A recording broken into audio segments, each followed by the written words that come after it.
Dragonfly is an animated short film about the Tokyo firebombing of March 9th through 10th, 1945, written, produced, and directed by me, Julia Morizawa.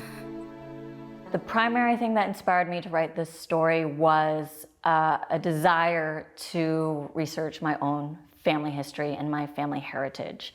It kind of came up for me in my 20s, and I interviewed my mom and asked her what her parents might have experienced during World War II, and she didn't really know other than Tokyo, and there was a fire, and they had to go home back to Komodo, to the family farm. And in my research, that's how I found out about the Tokyo firebombing, and kind of being surprised that I had never heard about that before. I wanted to research and share about it more in a narrative storytelling format. The little girl, that was me. Chase a dragonfly and play with the dragonfly and played outside until my mother called in. So that was really me. Did your parents ever talk to you about their experience before you were born? Oh, no, really. Really, I think my parents and no one told about even war and of course this Tokyo firebombing. Then my brother told me they are living in Tokyo and they got a big fire and they have to go back to my grandparents' farm. Originally, it was not in the forefront of my mind. If I wanted to self-produce, how can I self-produce the Tokyo firebombing? Oh, well, maybe animation. Maybe that does make sense. I am Maria Marta Linero, and I am the animation director of Dragonfly, and I also part of an animation studio called Roly Poly. I hand drew the first storyboards and the character designs. Then I continued with the graphic tablets, and I used Photoshop for the backgrounds and characters.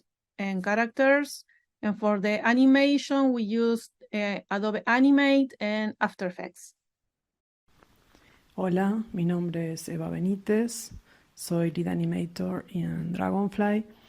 Tengo más de 15 años de experiencia como animadora y trabajo principalmente en animación de personajes de series, películas y publicidad.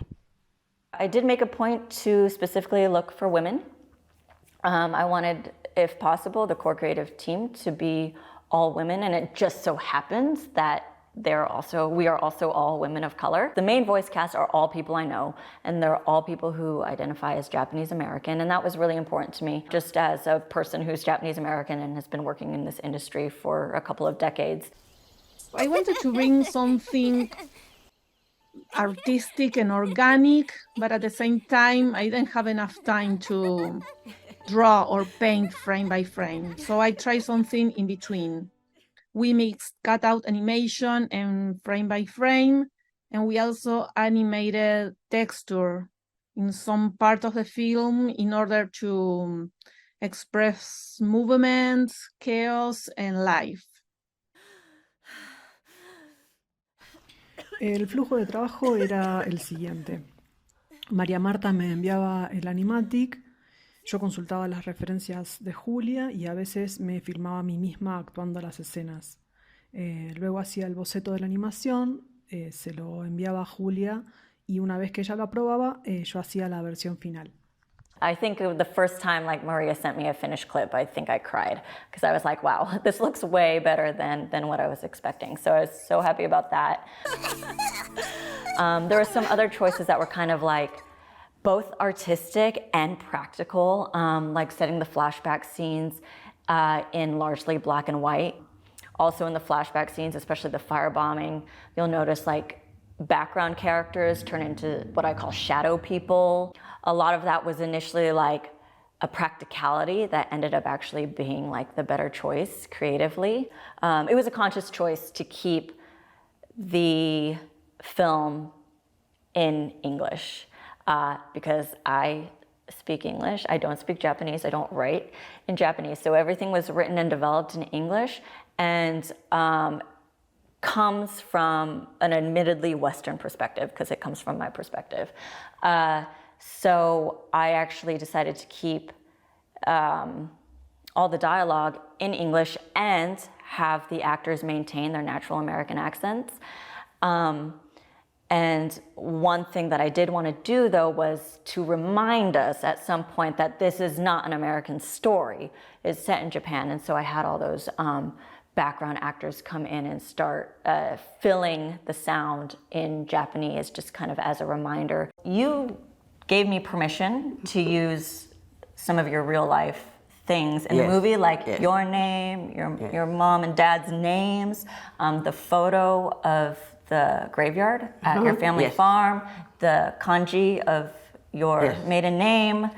And I've always been curious, like, when I asked, you were just like, yeah, no problem. But I've always been curious if there was something that motivated that decision, or if it like makes you uncomfortable now that you see the film, like hearing your real name and your parents' names. No, I didn't feel uncomfortable. So I thought, through my family's history and name, it's nice to show how happened firebombing. I like the story since the beginning, and I like that Julia, the director, knew what she wants. She had all in her mind all the time, and at the same time she gave me a lot of creative freedom. So yes, I really appreciate that. The most challenging part of the process was getting the film done and keeping the faith that the film was going to get done. 2019, January, I wrote the script. Voiceover production was August of 2019. And we finished the film technically in March of 2023, but we did make some tweaks since then. So it was a long process. I had 2 kids during the making of this film. So it was a big chunk of my life. So do you feel that this story is important even today? I guess so. I think we should remember, and we should more talk about, and like your short film, like make a film or whatever. That's what I think. I want audiences to take away from this film first, which might be the obvious, but awareness about this tragic event in history that a lot of people don't know about. And I think the importance of educating, the current or younger generations about history is just the typical, like, so history doesn't repeat itself, right? We gotta keep learning about our history in order to progress. I hope that audiences are inspired to go home and like talk to their parents if they never have. Like, I don't know if you could tell from the interview, but like my mom and I, we don't talk a lot. We don't have that's like the first like sit down I've ever had with her. Our conversations are very short. Talk to their grandparents. That thing that I never got to do, I never got to talk to any of my grandparents. And sort of maintaining your family history and your family heritage. And then those of us who go on to have kids, remembering, oh, you might think that part of your life was boring, but your kids will find it interesting because those things don't exist anymore. Was it you or was it Dad who told me that when you used to play with dragonflies, you actually used to torture them? That's me. You'd rip off their wings?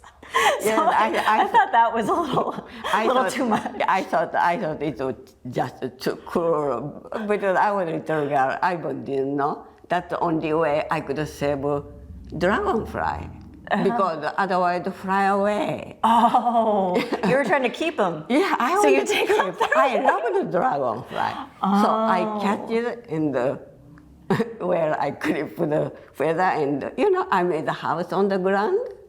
So they could stay in the house. Did they stay alive with their... Yes. For a long time? Yes. Or not very long? Just couldn't go They couldn't... anywhere, yeah. Because I fed too. Oh, you fed them? So you kept them? Yes.